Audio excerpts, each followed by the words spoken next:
Oh, yeah. Welcome, ladies and gentlemen. A Monday, June what? 3rd? June 3. Georgia. Get in the car. It's what? 10 o'clock. 88 degrees. Oh, beautiful. Go up to Boston this weekend to visit the family. They're getting earmuffs and fucking snorkel jackets. And what a bunch of pussies. I'm out there with no shirt on. Just cooling down from a week down here. Excuse me.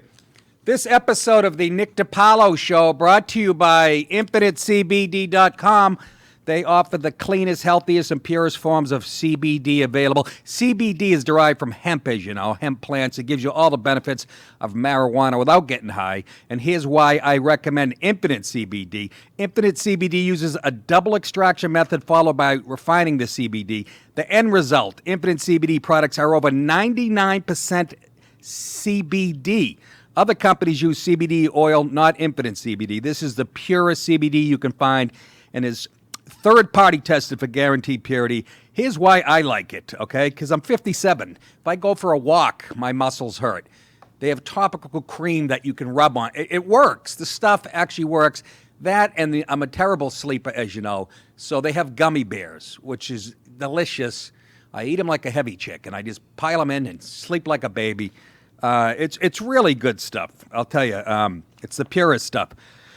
CBD works for me, and research has shown it's helped people for a variety of different ailments, including pain management, anxiety, insomnia, and more. The point is, they've got a large product line, and if you go to InfiniteCBD.com, you can see which one of their products is going to help you to live a healthier life. Go to InfiniteCBD.com. If you use promo code NICK15 for June only, and they'll give you 20% off. That's InfiniteCBD.com and code NICK15 for 20% off orders in June. And I'm telling you, this stuff works. Do it. I can't handle weed and stuff like that. And it's like having a glass of wine. So it's really good stuff. And we thank them for sponsoring the show. I just want to read some quick comments about Breath of Fresh Air. I think it's up to 22-1 positive to negative comments. It's a real barometer for how sick people are of PC comedy and stuff like that. And we pulled a few comments, and there was 1,000 of them just like this. But Force Ghost Burt Reynolds says, feel like I'm time travel back to before comedy was neutered. Mark J. says, one of the best comedy specials I've seen in years. You drove a stake through the heart of political correctness. That would have made Sam Kinison proud. It would have. Who is one of my favorites, by the way. Awake America. This is by far the best stand-up I've heard ever. Laughed harder than I have in a long time. Absolutely amazing. Crazy Drummer. 99999. Nick is so great for doing this, not only for having the balls to release a free special, but for having the balls to say what he's thinking, even if people don't disagree. That's the whole idea of comedy, in my opinion, in most real comics. You don't look for the crowd to agree with you. You don't even write your act to hope they laugh at it. You do what you believe, and hopefully they find it funny. But you always get these people, I disagree with your politics 100%, but I love your comedy. And it's like, well, you're not supposed to agree with anybody 100%. We're supposed to go to that uncomfortable place. There's all kinds of comedy. It doesn't have to be. I'm just saying. The responses are still overwhelming. It's almost 430,000 views. Breath of Fresh Air. Go get it. Later in the show, Steve Sweeney. If you like my comedy and you love Breath of Fresh Air, Steve Sweeney is a legend in Boston comedy. Joe Rogan just had him on. Billy Burr had him on because he inspired all of us. This guy's been doing it forever. He's got a movie called Sweeney Killing Sweeney, which I'm in. I shot last October or 2 Octobers ago, and it's killer. The Farrelly brothers are involved in it. So we're going to have the second half of the show will be my interview with him. He's a very interesting, crazy dude, and we owe a lot to that guy. Cameo, we have a promo code for Cameo. What is it? Daddy's Day? Oh, it's right here. 10% off your Father's Day. If you book a Cameo, 10% off. Daddy's Day is the code you use. And that's it. Had a great weekend. Sold out 350 seats at White's of Westport, and the same the night before Gunkwit. There might have been one table of 8 empty in the back. Just overwhelming success, and both killer shows. And I thank Tommy Nicky, who's a genius at this. Let's get right to it. Oh, what do we got here? We got Pocahontas. Pocahontas went into a black radio station. When you're going to pander to black people, you don't go to a morning black radio show expecting you're going to get an easy interview. It's what I like about black dudes, especially, who finally get somebody as powerful as Lizzie Ward. What's her name? I almost said Lizzie Borden. Lizzie Warren in front of her. And, of course, she's out there doing what all the Dems are. She's sucking black ass to get that vote. I don't understand. They make up a total of 13% of the population. About 3% of those vote. I never understood. If you got 1% of white voters, it would be, 65 times more people. But she has to pander. That's what they do because they care so much about minorities and LGBT. She's such a phony fuck. But she went into the Breakfast Club, and a couple of dudes. Every time, Breakfast Club is a black radio show, and they have like a morning show. And there's a black girl who, every time she said something, the black guys would just talk over her like sexist pigs. That was the most interesting part to me. But let's watch Pocahontas, do what they all do. Prove they have to prove their street cred. It's so important. Listen to the tone of her stupid voice, and I just like to stick my thumbs in her big giant Adam's apple. Oh, Nick, cut it out. I want to see us get rid of the student loan debt and make an investment in the historically black colleges and universities. I want to see us in housing, hit redlining head on. I've got the first housing proposal to just smack straight into that. I want to see us in health. Oh, do you? You know what that's called? Bean counting. She wants to do what Obama was doing in Holder, where they like my town up in Westchester, where I used to live. They literally look at it and go, there's way too many white people. And then they automatically assume that it's discrimination and it's 1958, which the truth of the matter is anybody can live there. And, redline it. Listen to the tone of her voice. Black colleges, we've ignored them for so long. How about the fact there are all black colleges? In a world where you say diversity is so important. Oh. It's just so important. You think it was 1955 when you listen to her, but look at her veiny hands. Go ahead. Here. Address healthcare disparities, and particularly maternal mortality rates for black women. Pause. Fuck white women mortality rate, Hispanic or Asian. Well, why don't you address abortion that you love so much? More black babies were aborted in New York City than born last year. Are you going to hit that head on with your red line, Pocahontas? You're all pro-abortion and shit, but can you imagine saying that? I want to address it in the white communities where, the pandering is just, go ahead. That's serious problems. I see you talk about reparations as well. Yeah. So what, your family told you were Native American? The girl brings up reparations. The guys jump right in. Jesus Christ, who's the guy on the right? It's fucking Bin Laden's fucking youngest son, Kevin Bin Laden.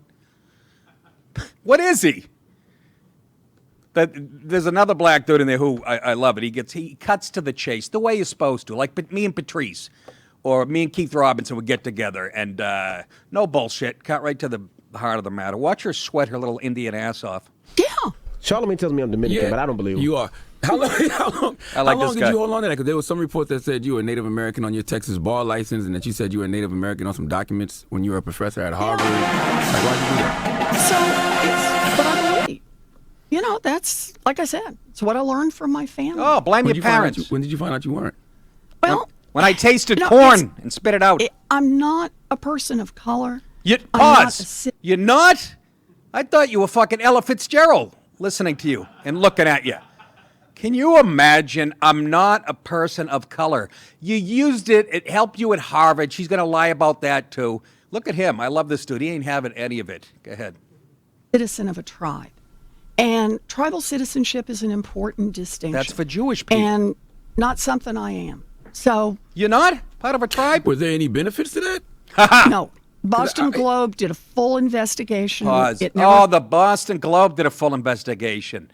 That's like saying Salon.com did a fucking love letter to me.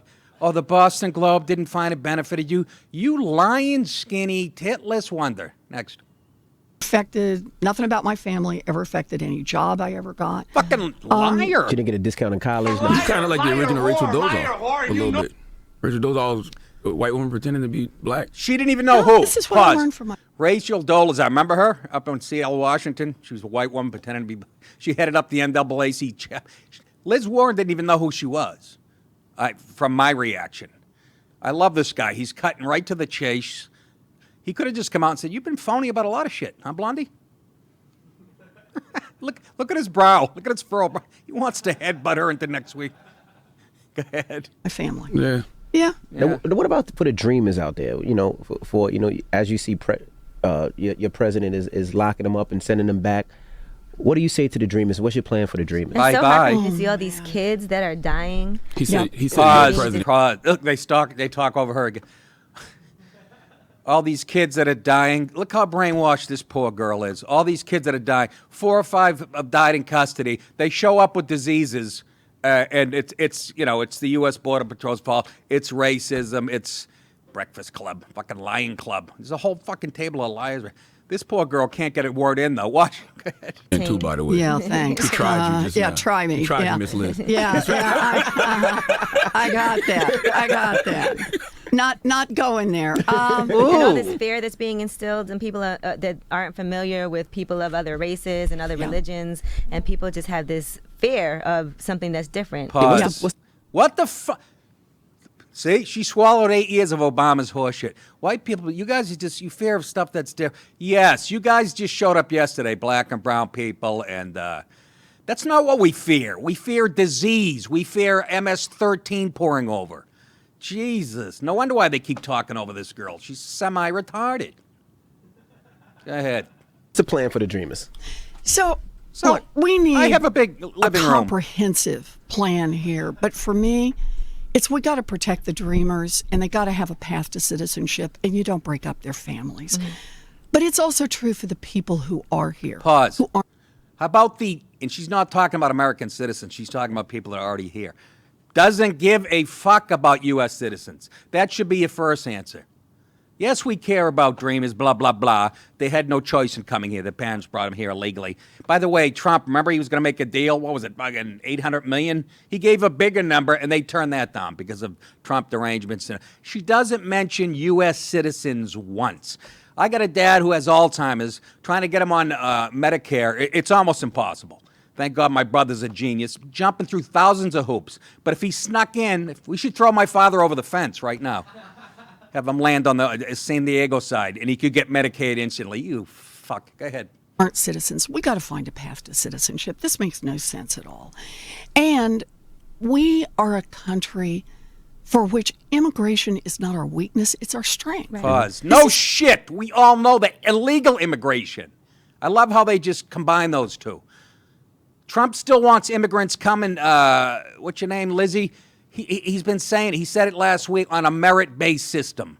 She doesn't bring it up. The Breakfast Club doesn't bring it up. How about getting the best and brightest in here? Since all the jobs are going to be fucking automated, artificial intelligence, all that. They're already losing jobs of people of all colors. But you keep opening the gates, bringing in people, putting them on the government dole, let them suck on the government tit, and the American taxpayer can pay for it all. Yeah, go ahead. This is what this country is based on. Yeah. And it's a part of how we build on our differences. You know, she's a drummer. I think of it as if everybody is the same, you miss a lot. Right. Pause. Right, said the black girl who works at an all-black radio station, probably hasn't hung out with a white person voluntarily for 100 years. Yes, we all, it gets boring if everybody is the same and blah, blah. It's the same. She's just a walking bumper sticker. She's not even going to be relevant by the time November. Go ahead. You miss a lot. And this is a chance every time.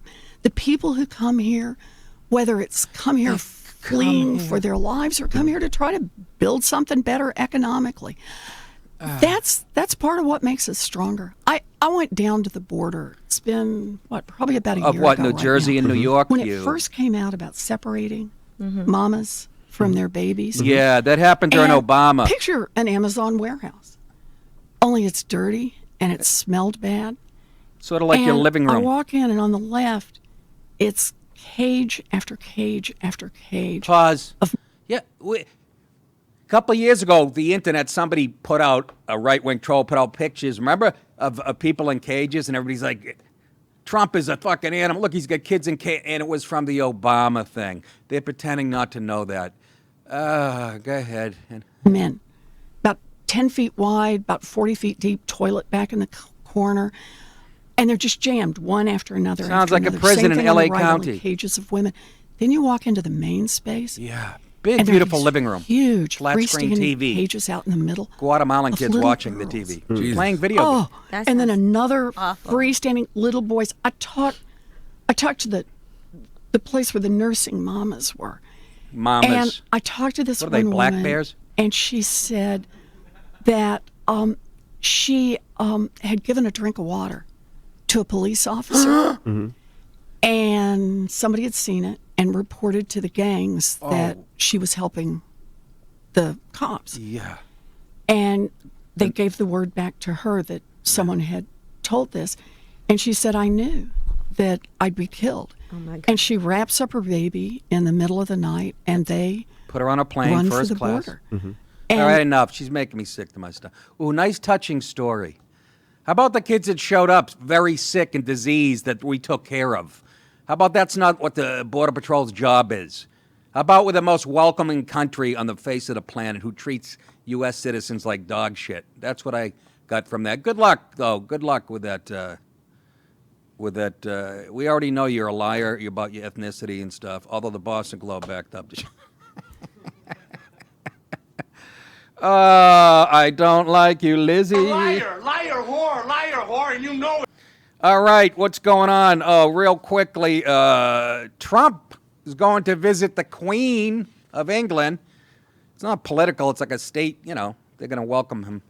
I wonder if they'll have the big balloon of him in a diaper and shit. And by the way, Jace, I didn't give you the picture. Trump's got a new hairdo. He slicked it back like Gordon Gekko. Apparently he's trying to fuck the Queen. He's like, look, bitch, I slicked this back like Gordon Gekko. Greed is good. Anyways, he went out. Yeah, he's over in England this weekend. And of course, Sadiq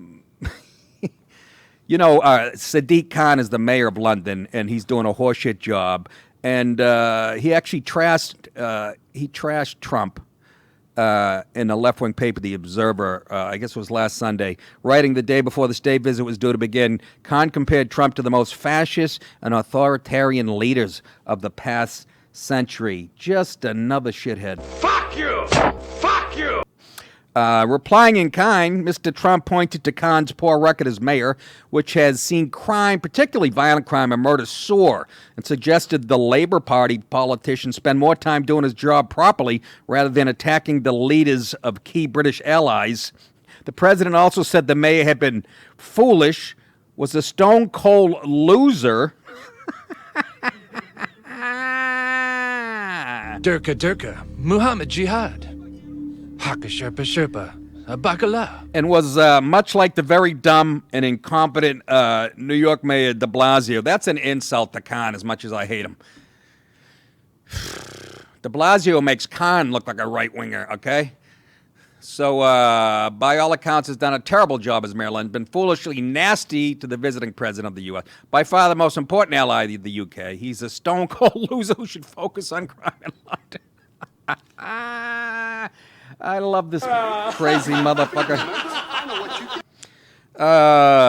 Anyways, President Trump landed Monday in London, in which officials figures show it's less safe London is and more plagued by violent crime now than when Mayor Khan took office. Really? Another far-wing left guy shitty at governing?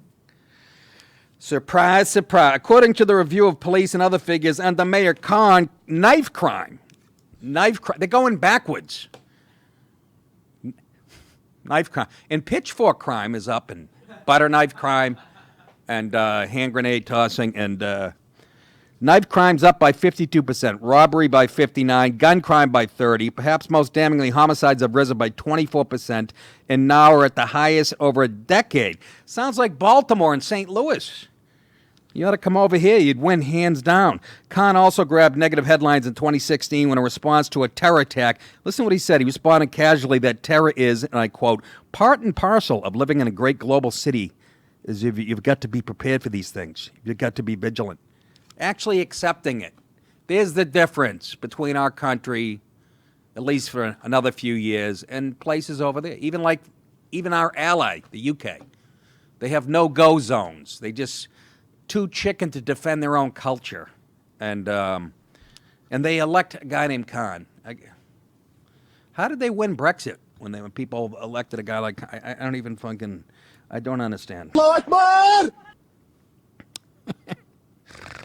Despite crime rising at a rate out of all proportion with the rest of the country, Mayor Khan denies responsibility, just like de Blasio would. Blames central government for the criminal surge in his city. British Foreign Secretary Jeremy Hunt welcomed President Trump off of Air Force One, appearing to lay the blame at Khan's door. Hunt said the elected mayor of London has made some pretty choice insults about Donald Trump, and all I would say is the spat started because the mayor of London and other people in the Labour Party decided to boycott this visit, and I think that is just totally inappropriate. For the Labour Party to be boycotting this visit on the grounds of sexism and racism on a day where their candidate in the Peterborough election is being accused of liking an anti-Semitic post on Facebook, when they are being accused of turning a blind eye to the terrible behavior in the Labour Party headquarters.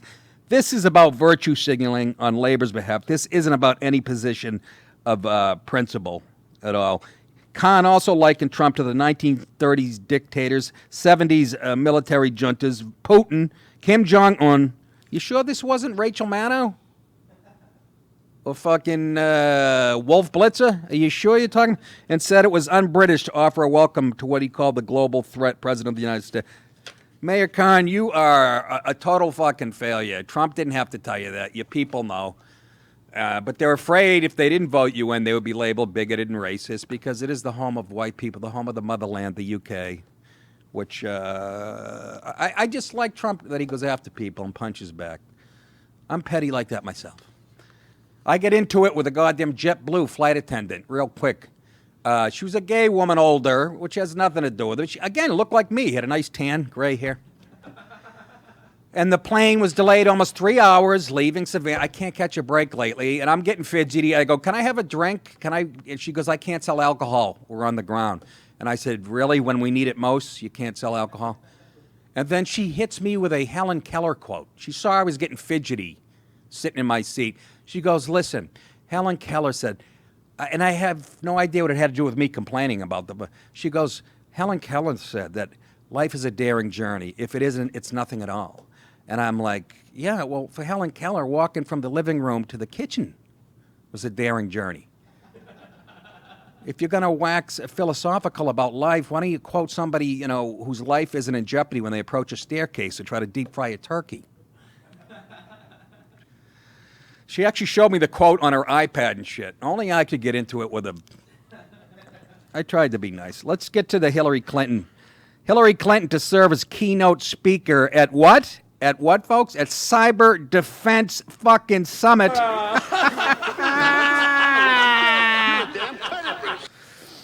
Why is that so ironic? Well, she knows so much about cyber defense. Remember Podesta, who helped run her campaign? Remember his password was password 123 or some shit.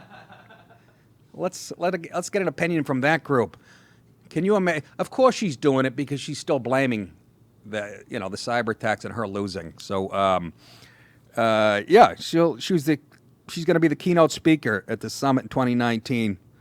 The cybersecurity company FireEye announced that on Thursday. FireEye's website touted its informative, insightful keynotes from industry thought leaders. Oh, yeah, she's right on top of it. Take this opportunity to share best practices, learn about the latest advances, and enhance your cyber preparedness. Anyways, here's Hillary at the site. Did you wipe this off? What, like with a cloth or something? Well, no. I don't know how it works digitally at all. Oh, okay. That's what? Who better to speak? Who better to speak about cyber? Do you guys see the irony in it? I mean, it gives her a chance to blame the Russians again. The event's designed to inform executives on cybersecurity as well as security practitioners on how to mitigate, detect, and respond to cyber attacks. She says, I think it's also critical to understand that as I've been telling candidates who have come to see me, you can run the best campaign. You can. This is from a while ago. You can even become the nominee, and you can have the election stolen from you. She said that at an event in May. And, She's a malignant cunt. Amen to that. Do you remember what they did? Do you remember why this is so funny? Her idea of cybersecurity is taking the cell phones. She was talking with classified shit and smashing them with a... She had a guy smash her phones with a hammer, literally. And then, she bleach bitted all the email stuff. And but let's listen to her. And, somebody was calling the shots at the DNC, who have even admitted since then they know nothing about it. They actually gave the Republicans a thumbs up, saying, this is a couple weeks ago, they're ahead of us as far as cybersecurity still. I think, she's perfect for this. She and her team face suspicions of trying to conceal evidence well after she scrubbed her server, and we know all that. So it's absolutely ridiculous. Ridiculous that she's the. It's like putting Iran. The UN put Iran on the human rights fucking. It's like going to the Milwaukee Brewers CEO and asking, how do we put together a winning organization? That type of shit. She also she did a commencement speech this weekend at Hunter College, where Colin Quinn shot his special, I believe. She did a commencement speech, and of course, she's supposed to be there to talk about the kids and their future. But she used that as a platform to take swipes at Trump. Here you go. No mistake. We are witnessing an assault on the rule of law and the foundations of our democracy. Pause. Yes, we are. Yes, we are. And we're going to get to the bottom of it. About you and the DNC conspiring to spy on a citizen, Donald Trump, when he was running for president. Don't you talk about the assault on the laws and rules of democracy. You are a fucking weasel.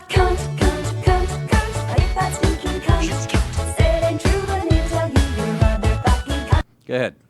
The special counsel, Robert Mueller, who said there were multiple systemic efforts to interfere in our election, and that allegation deserves the attention of every American.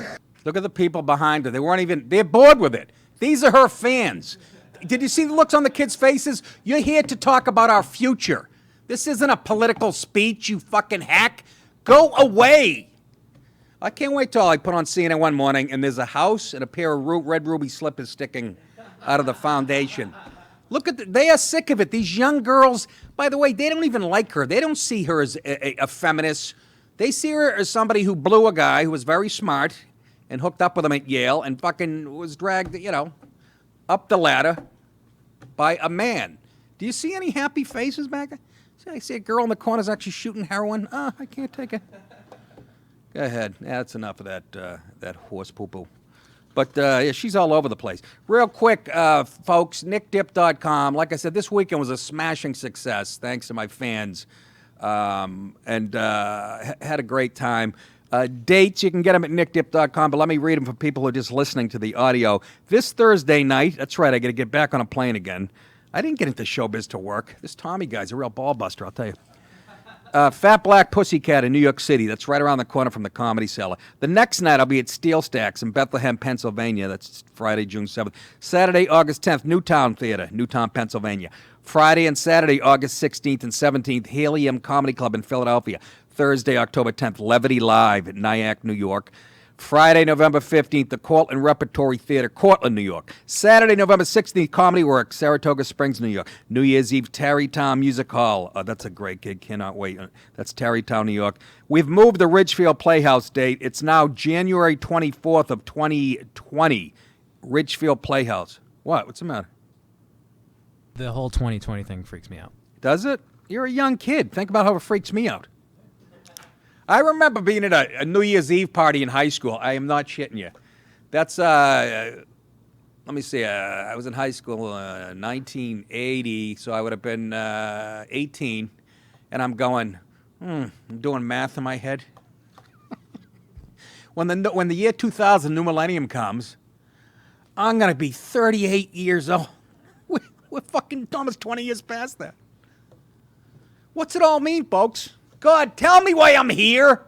How'd I end up in the fucking... Anyways. Real quick before I get to the Steve Sweeney interview, which you guys are going to absolutely love. Real quick, Ed, Super Chat. James Shea said Nick for president 2024. I'd do that, but I'm busy. I have a couple gigs in Vermont. Yeah. Romy426 said from Di Giovanni to DiPaolo, thanks for what you do. Amazing content. Grazie. Grazie. I get a lot of help. I get good people around me, and I'm interested in this shit. Try to keep it entertainment, keep it funny. We don't want to get too preachy on the show, but the Dems are making it very hard with their retarded behavior. And then we got two show comments from your White's performance. Morse Code Bear said, was the 80-year-old WAP at White's a generous lover?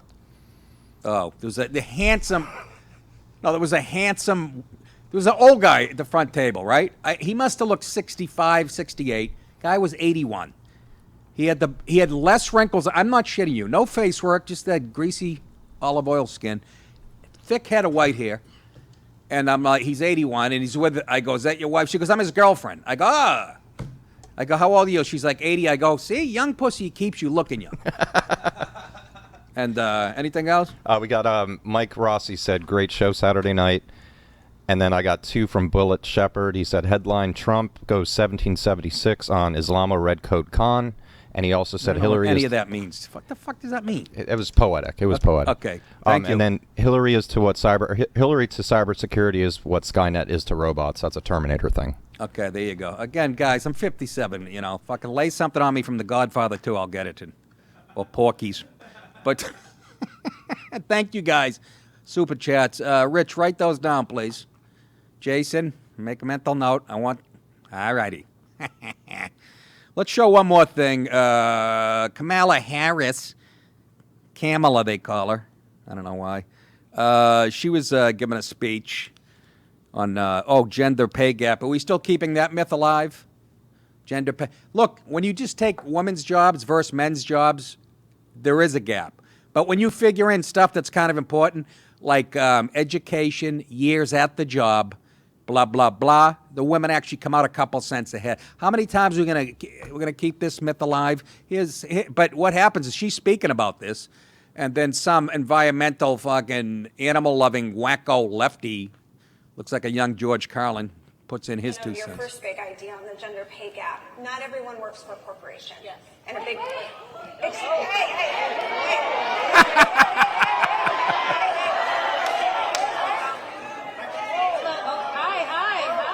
Hi. Good security. Thank you so much, sir, for your big idea. But we want to make sure that we are able to get through this. Get through this. Hi.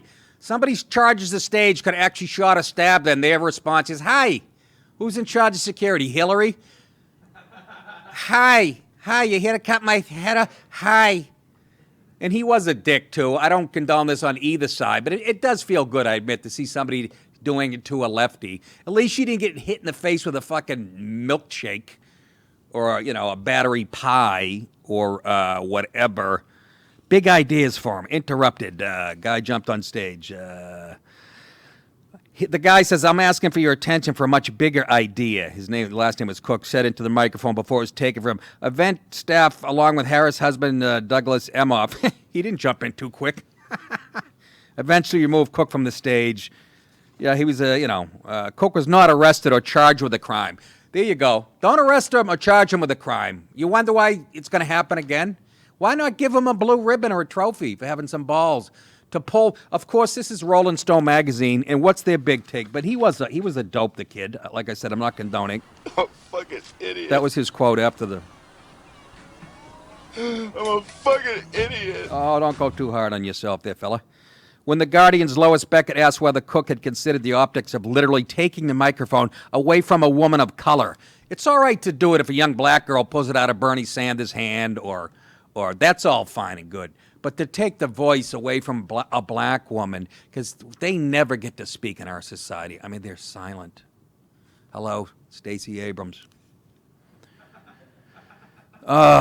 He says, I did. I tried to show my profound respect for each of the people on stage.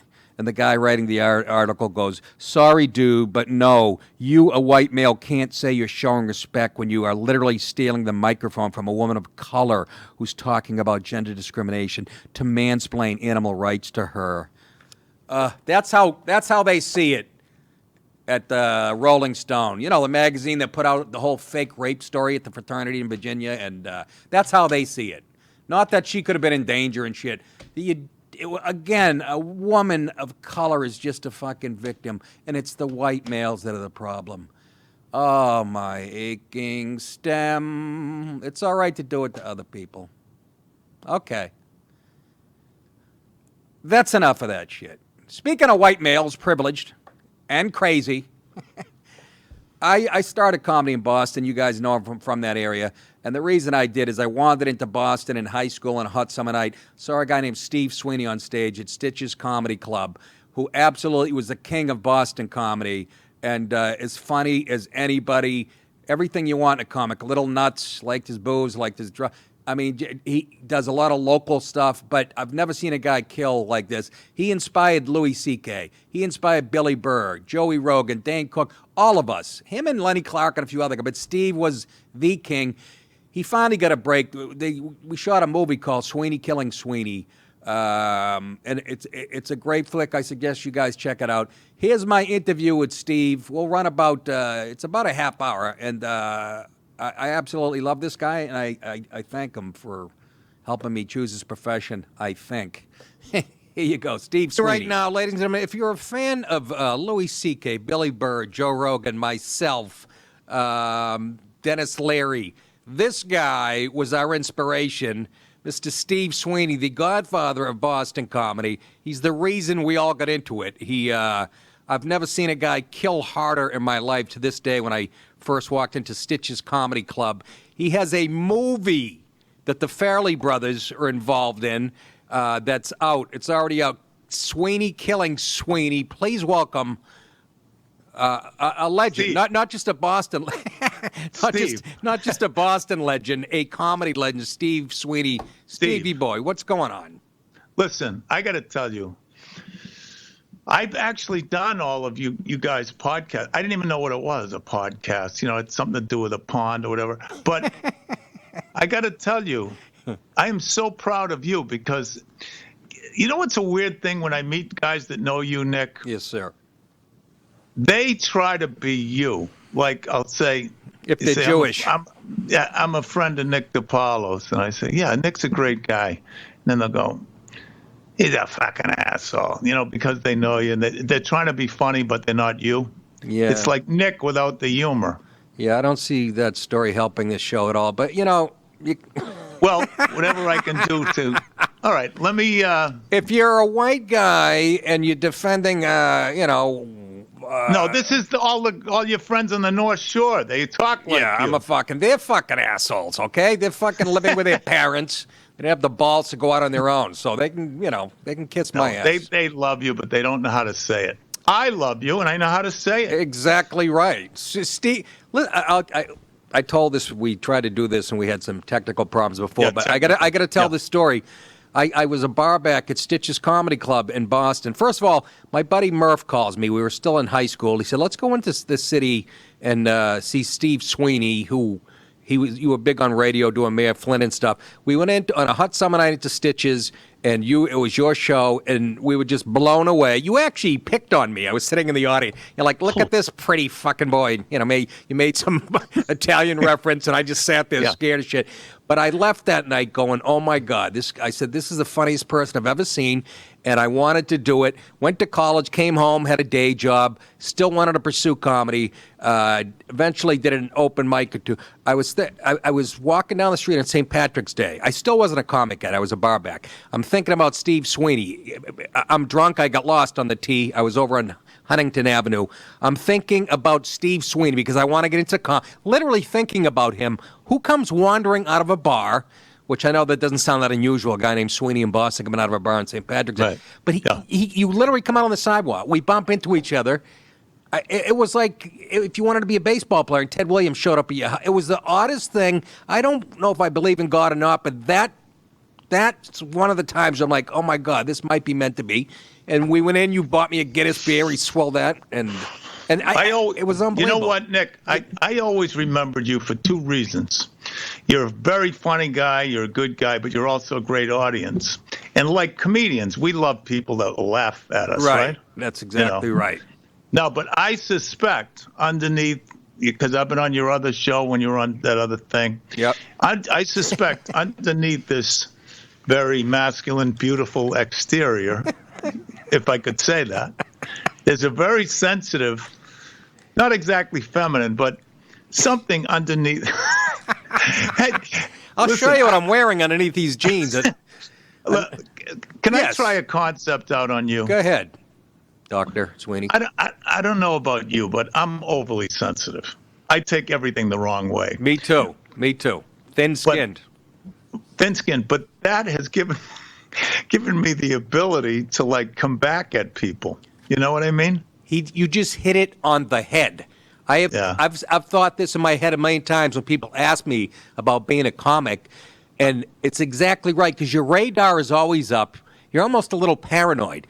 And when absolutely, and you do, I'll tend to take stuff wrong. Even when I look on Twitter real quick, I'll jump down somebody's throat, then realizing that they were actually agreeing with my point. They were agreeing with you, and they were saying something nice. I go into a gig, and Joe's a fantastic guy, Joe Rogan, but he kind of took issue with what I said. But sometimes this can be a humiliating job. Sure. And it hasn't been for me for a lot of years. But during the beginning, when it was humiliating, doing bachelor parties where they collect the money after you're done, and just one horror show after another, playing for rock bands and people throwing shit. There's something that goes off in my head. Like the other day, I did a gig for a benefit. I didn't know anybody there, and the thing goes off right in my head. This is going to suck. As soon as I walk in, this is going to suck. That's what makes you a comedian. Isn't that true? And then once you get into it, it's great. It's always once fine. You get up there, but you're always waiting for. Well, that's what I do. I always think the worst. So when it's not the worst, I'm pleasantly surprised. That's just being a realist. I am so negative, Steve. I was voted, this is why my friends say, yeah, he's an asshole. I was voted class pessimist my senior year in high school. It was really? One of the. Is that true? It was, a superlative they made up for me in the yearbook, class fucking pessimist. By the way, that microphone is the biggest microphone I've ever. It's like I know, but this is what we. It's like you're talking. You're talking into something from Star Wars. One of the fucking characters, This is a. What is that? A thermos? The fuck you? This is a Larry King microphone. Hey, listen. This is what we got. We don't want to go through what we went through the last time, right? Right. No, this is beautiful. It's a great setup. I appreciate you doing that. So, if you guys want to look at my high school yearbook, you're all coked out, beating people up. He was a mess when I met him. This guy had snow on his nose, bloodshot eyes. He was mean. I saw him threaten the owner of Nick's. Here's my favorite Sweeney story. I'm going to say it, okay? Oh, man. It's a Friday night. I'm a new comic. It's like 1 a.m. Nick's is closing up. You show up at the door. You were somewhere across the city, banging on the door, and fucking you're furious about something. Jackie Gateman's there. You come up. You and Jackie Gateman, who was a bit of a tough guy who ran the place, you get in an argument with him. I'm sitting like 3 stools over. I hear him saying that I hear him yelling about money. You go, and this is what you said. Jackie, I'll smear that big Jew nose all over your fucking face. Oh, my God. And that's where I got up, and I pretended to be busy. I went in the back of the room. I was like all nervous. I go, what is going to go on here? Oh, my God. And you were a little wild, Stevie. I mean, I never said Jew. I never said that. Oh, did you ever? Don't. No, I didn't. Now, hold on. You can come on here and say, my friends call me an asshole, but I can't say that you said the word Jew. I'll tell you exactly what I said. I'll spread that nose all over your face, but I never use any ethnic stuff. It actually wasn't Jew. It was worse than that. But I cleaned it up. I thought I was cleaning it up by saying Jew. It was actually derogatory. You know what? You just lost me about 1 million friends. I never said that. All right, listen. Oh, my God, what a phony. What are you talking about? This is why we love you. You were a little out of your mind. You were drunk and coke, but you're not like that. I know, but I'm not anti-Semitic. No, I think you were kidding. Jackie laughed, but I got all nervous. go back and forth because he would always say to me, you Irish drunk and all this. And Right. That's what we did in Boston. I know, it was brutal. Yeah. But I've had this amazing experience watching. I always say this. If you open for me, you're going right to the top. And I'll get to watch you go by me. And I'll be filled with jealousy and hatred. So congratulations. No, you were the guys I'm happy for. People that get up and say, I've been in the business close to 73 days, and Jesus Christ, nothing's happened. You know what I'm saying? Oh, my God, do I ever. I was one of those guys, I was like... When's the Tonight Show coming? Yeah. Yeah, But exactly. we're all like that in the beginning. I know, but you were Steve was at the foundation of when comedy started at the Ding Ho in Boston, right? But you know what? It was me, but it was Barry Cremens, it was Don Gavin, it was Lenny Clark. Right. Mike Donovan, Bill Campbell. There were a lot of guys. There were guys that started before me. It's just, I've always been old. It's like I was never young. I've always been the same. Colin Quinn saw me about a year ago, and he says, Jesus Christ, you look the same. And he's like had this disappointing look on his face. By the way. You look way better now. The first 10 years I knew you, your eyes were bloodshot, blood red, and and you were always a little fucking angry. But now you're like a professor, and your eyes are clear. You know what actually happened to me? Yeah, Visine. I was the Visine king. My eyes were as red as the American flag. Listen, I've heard them all. But I know you've never done cocaine, and I wouldn't ask you if you've done it. I did in the 80s. My eyes would involuntarily, they'd be like, everything was intense. Nick, and it'd be very emotional. That's Nick, how you looked. I really love you, Nick. You look like one of Jeff Dunham's puppets right now. Let's talk about war. Let's talk about operations in your family. Yeah, Nick, you're really a funny guy. That's how you looked. And let me tell the story real quick. The day I ran into him was St. Patrick's Day. We had drinks, and next thing you know, the sun's going down. Steve wants to go to Southie. I don't know why. He doesn't tell me why. I'm a naive suburb kid. We get in a cab. We go to Southie Avenue B or whatever on St. Patrick's Day night where they beat people up regardless of your race just because it's St. Patrick's Day. Stevie gets out of the cab. He's not out of the cab 2 minutes. 3 guys come around the corner. They look like they're out of central casting for Southie. Yeah. One of them had a leather jacket, red hair. Yeah. And Steve hands me his watch, and I go, I'm so naive. I go, why is he giving me his watch? He must really like me, this guy.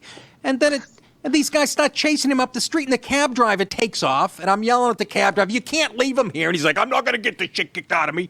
And you ran all the way to the north end. And by the way, he was there. Stevie told me he was there to pick up. No, I didn't exactly run. What I did is I went around the corner. I went just like in the movie. Tell the people where you were going, why we were there. It was an after-hours joint. Whitey Bulger had one.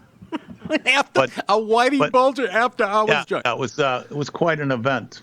I'll tell you how fucked up that was. I would go to that place, and I was actually, Nick, up for Saturday Night Live, the cast, right? Yes. So everybody's coked out of their minds. Nobody listens to anybody. Right. And I'm with these idiots.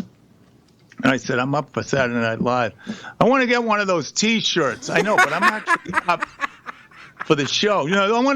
I went down there. I saw one. I had T-shirts. So a friend of mine got a Letterman T-shirt. Oh my God!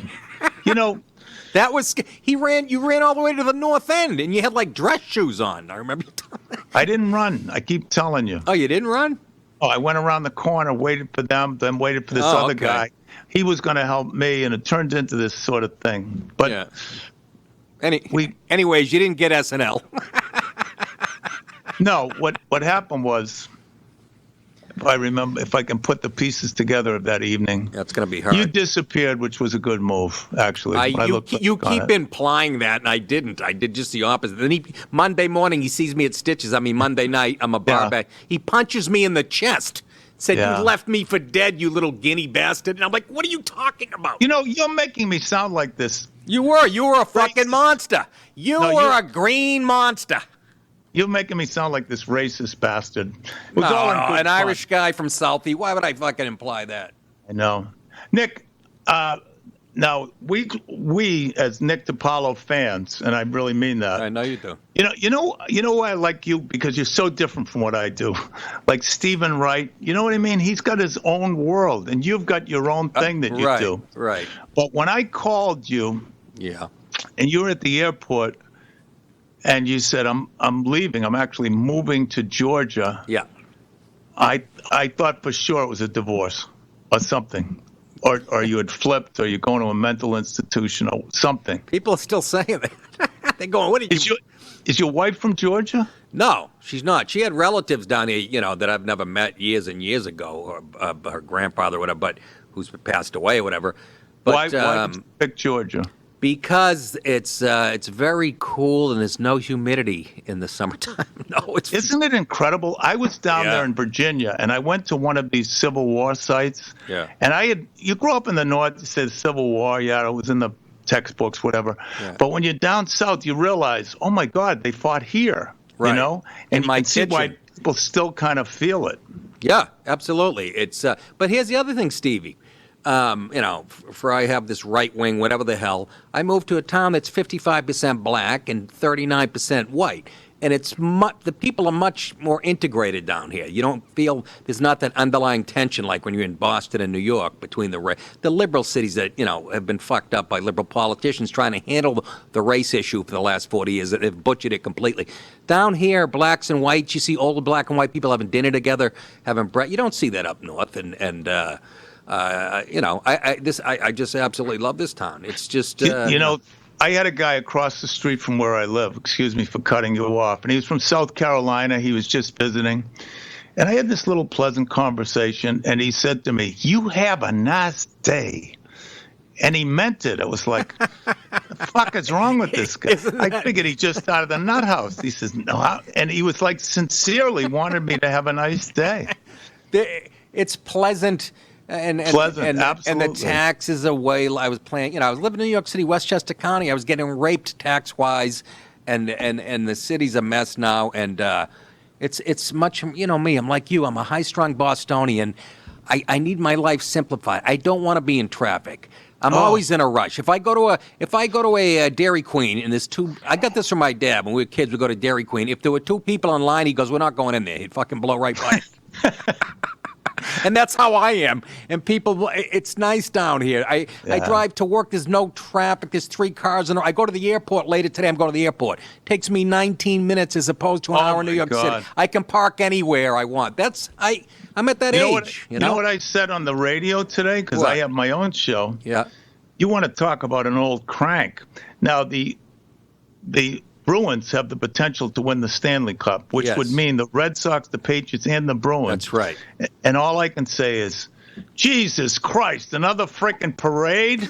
Talk about a cranky old guy, Everything is about traffic. I hear the Boston Marathon. All I can think of is, I can't drive through Boston. Remember Teddy Bergeron used to do that bit about, he was talking about, picking up a girl. He said you could put Mother Teresa in Boston traffic and she'd be losing her shit after like 3 seconds. Losing her shit, I know. He'd do a bit about picking a girl up on a blind date and she gets in the Kamai. He's like, "You look very nice tonight. And, I really feel for you. And I hope we take this to the next level. I've picked out a beautiful restaurant I'm going to go to. You're going to love the Will you get the fuck out of the way, you cocksucker? That's a red line." That's a funny bit. Bergeron. He's a funny guy. He's brilliant, and so are you. Let's get into the movie here. Sweeney killing Sweeney. You get heavy hitters like the Farrelly brothers producing this. Well, and Chris Lisa Meyer, who worked with them, and Peter came and Bobby came. They both loved it. But I got my man Stephen Wright, Jonathan Katz, and without stroking you, one of the best scenes in the movie is your scene, and people love it. It was so. As a matter of fact, Mark, who set up this thing, what do we call these things? We call these streaming live fucking interviews. No, the handles and I Skype. Love it's handles. Skype. Skype. Okay. Yeah. His two old guys. His favorite scene, and a lot of people's favorite scene, is the Nick DiPaolo scene. But when you came down and you drove all the way from New York and you did my movie, it meant the world to me. Meant the world to you. How about my idol? You're the reason I got in this business, and I don't know if I should love you or hate you for it. But you're the know. reason I get in this, and to have Steve Sweeney say, "I want you in my movie," I mean, it was a no-brainer. I mean, you know. Does that mean you'll be in the next one? Yeah, is there going to be a sequel? Talk to my agent, huh? Yeah, what's the sequel going to be? Oh, there's no sequel. No? We're doing another movie though. They made a movie about you at the. But guys like Jonathan Katz, brilliant. You know, Tony B, Frank Santarelli, solid, funny guys. Lenny Clark, those guys are great. You know, those guys. Where was Gavin? Was he not invited? Are you guys fighting? Yeah. Everybody said Gavin insists I didn't ask him. I asked him 5 times. You know how John likes his tea, and he'd bring it up every time. You know, I did Don Gavin's. They did this thing for him, roast/tribute. Yeah, and I did a thing because he's a weirdo. He likes folk music, and I had the audience sing "Michael Row the Boat Ashore." It was a nice bit, and. At the end of the thing, you know, all these things are too long, but he saw me and he says, "How come you weren't up there?" I said, "Don, I was up there an hour ago. You know, come on." Did he have his thermos of Black Russians with him? He did, yeah. Funny, Gavin is funny as they come. Literally another genius. These guys are local guys. And but Stevie started it all, man. I mean, Joe Rogan, you had you on because I never saw anybody kill so hard. And I love we did a Comics Come Home with Dennis Leary a few years ago, and you did a bit. It was local references. You go, that bit'll go about as far as Boylston Street. Boylston Street. That's why I'm still here. Yeah, but like you have a movie made about you. Come on. For example, what's your producer's name? Jason. Jason. He doesn't know who I am. How old is he? He'll be 14 on Thursday, so he's got a nice tight ass. But yeah, no, he's like, how old are you, Jace? 25. Ask him. Does he know who I am? The caps on your teeth are 24, for Christ's sake, Stevie. Did you know who he was? Not until Nick DiPaolo. Not until he met me. His mother, however, has a poster of you in her bedroom. Now listen. Oh, I want to meet his mother. You know how annoying this is? I did Bill Burr's podcast, which was fantastic. Yep. But the guy who runs the studio. Yeah. I mean, I don't mind people not knowing me, but don't call me Mike. I said to the guy, you know, he says, Mike. Here.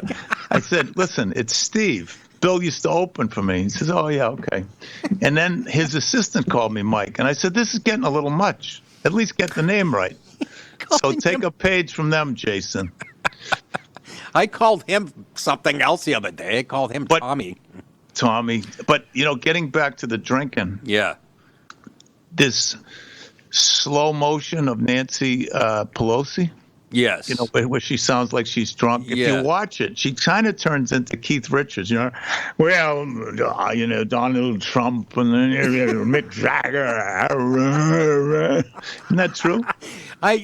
Now that you say that, she and Trump's catching all kinds of Facebook left that up. That proves that's how he stole the election with the help of Facebook. It's so crazy.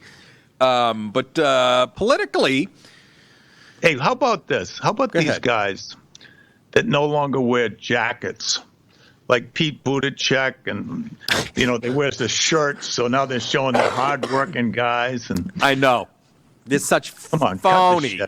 Cut the shit. Elizabeth Warren, she's like a librarian on cocaine, isn't she?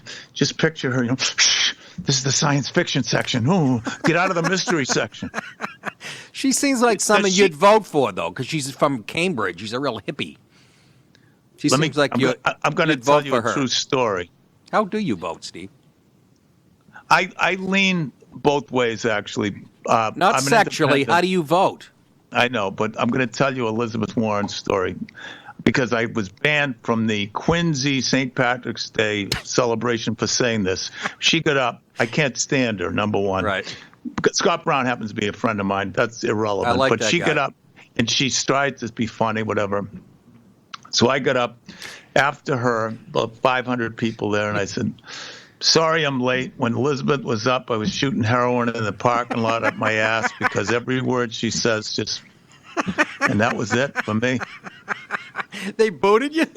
If there is one person that I can't stand, yes, in all of them, it's her. It's her. What bugs you about her other than she's big-breasted? You know what? I don't have to go to this dirt with you here, Nick. What don't you like about her? All right. I'm going to. Number one, she gives me angina just watching her. But also, if you want to look objectively at somebody using a minority status who is not a minority and then professing to preach to the rest of us about equality, right? Give me a break. And no one calls her on it. Well, all right, is that enough? Yeah, you defined. Oh, you want more? Defined that almost every liberal I can think of in politics. Do as I say, not as I do. That's why we hate them. They lived in. I don't. They live in. I'm not talking old school liberals. I'm talking new progressives. I like Louis C.K.'s liberal. Joe Rogan's liberal. They can look at both sides of an issue. I'm talking That's about. me. And that's you. Exactly. I'm talking. Right. I'm talking. I don't know what happened to Boston. This fine. Classic liberals are fine. They used to look at both sides of the issue. They were the ones who would say you could say anything you want, free speech. Now they're the ones the new progressives are shutting it down, Stevie. That's what I'm saying.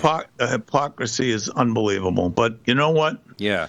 Joe Rogan warned me about you, that I would be sucked into this political maze. No, that's it. That's all I wanted to say about hands. That. That's all. You know I'm doing LSD right now. You know that. You're actually, but I know you're on something because you're way more relaxed than you normally are. I can tell. You know what it is? Yeah, Nick, I do. It's called Vicodin. I've been doing this shit so long that I like having a good conversation. Yes. You don't want a guy coming on who's on all the time. You don't want that. No. You would like somebody, however, who's reasonably funny, which I am not being, but let's go past that. You're always funny, dude. I talked to Colin Quinn last night about you, and I just said, I love Colin. I'm so proud of him. He's brilliant.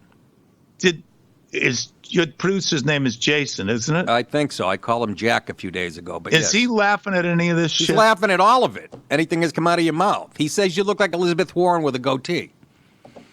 He said that? No, I just said that. So you want to see me not relax with that motherfucker, Jason? Sweeney said to me the last time we were talking, he goes, we were talking about how wild he was when he was young, and he goes, I used to beat guys up bigger than you on the way to a fight. On the way to a fight, Jason would be what we call a tune-up fight. And that's no bullshit back then. Tell the people about the plot of the movie, because I want people to go see this. Tell them. Oh, yeah. Well, they have to buy it on Amazon and iTunes, but they can rent it soon. Yeah. Well, eventually, I think it'll be on Netflix or something. But HBO comes to town. They want to use me, but the characters are too local. They say, get rid of the characters.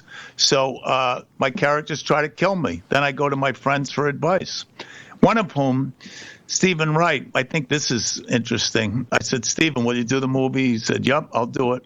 I have to write my own dialogue. I said, okay, that's fine. Then I got the crew, right, because I'm producing, camera, director, everybody. Right. You know how it is. Right.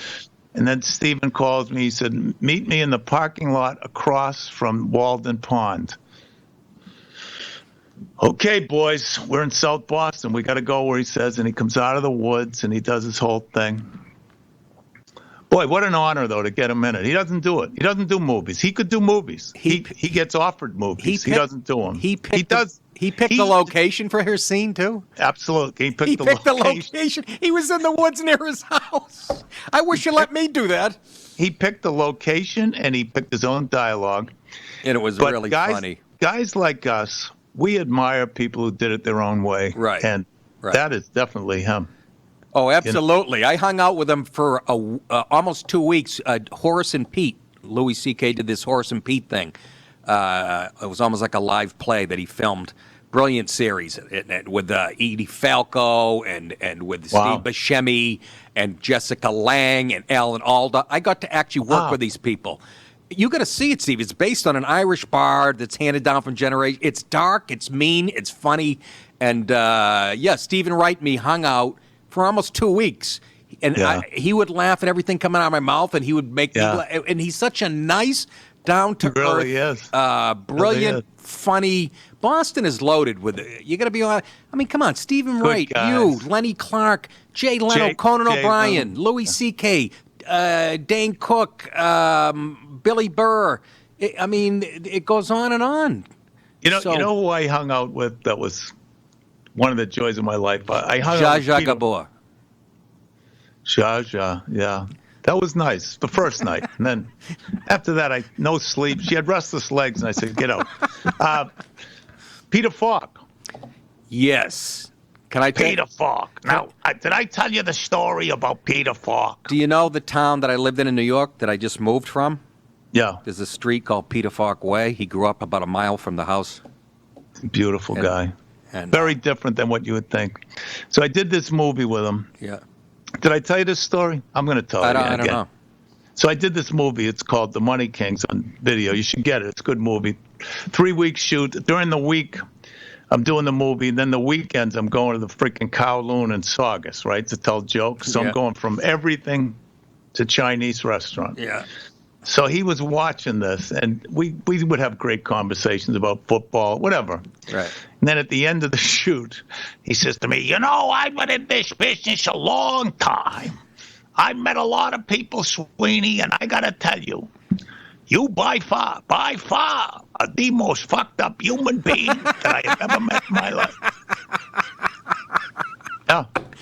And that's what makes you that's what makes a great comic. I don't want to find if you're well adjusted, you're usually not very funny. That's how it works. I know. Why would you do this for a living if you kind of like normal?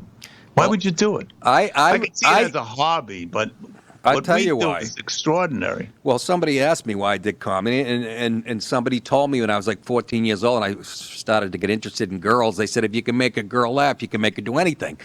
And then I said, I got to get out of here. And they said, where you going? I said, I'm going to buy exploding shoes and a seltzer bottle. But it doesn't work the other way. If a girl makes a guy laugh, she can't make us do anything. My wife asked me to, load the dishwasher. I said, don't make me fucking laugh.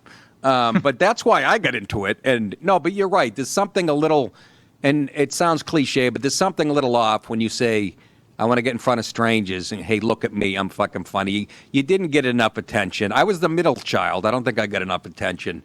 The middle child of 36. So I was 18. Middle. That's 18. That's no attention whatsoever. So that's nothing. That's attention deficit right there. But I'm proud of you, Stevie, because you were, I mean, heavy into the drugs and stuff like everybody in Boston, the comedy scene. But I couldn't believe I hadn't seen you in 10 years when I came and met you, ran into you, I don't know, 15 years ago doing Comics Come Home. You had already been clean and sober for years, and I'm proud that they made this movie. It's well deserved. Seriously, it's well deserved, and you are the reason I got into this. So can I just disagree with what you said about the women?